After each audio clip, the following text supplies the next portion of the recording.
as the virus spreads to countries everywhere, country-specific border control measures will become less relevant and effective because we are unable to shut Singapore from the world. So we have to now shift our approach. We will still maintain some basic surveillance at the borders, including using swab tests for travelers who come in who are febrile or who have respiratory symptoms, but we will have to double down on the measures we can do within Singapore, and we will look at the whole range of social distancing measures. We have already started social distancing, because if you look at measures like isolating patients, putting close contacts on quarantine, issuing stay-home notices, these are social distancing measures which we have already started. Over time, we will have to ramp up and do more social distancing measures. Today, we are announcing something with regard to the suspension of senior activities.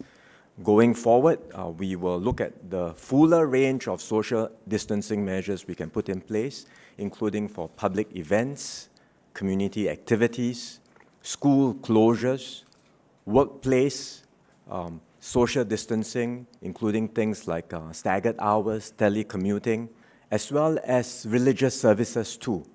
So we will cover a broad spectrum, and we will see what we should put in place. We are very mindful that these measures can be very disruptive to the lives of Singaporeans. If we were to do all of them at one time, we will literally have to shut down our city and everything will grind to a halt.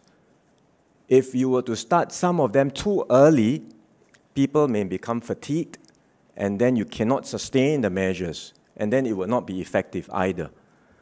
So getting the measures right and applying at the right time is critical. And in that context, it is useful to think of these broad suite of social distancing measures as something we can apply from time to time as circuit breakers throughout the entire epidemic cycle. And by doing so, we put in brakes to try and stop the transmission chain or slow down the transmission chain and flatten the epidemic curve.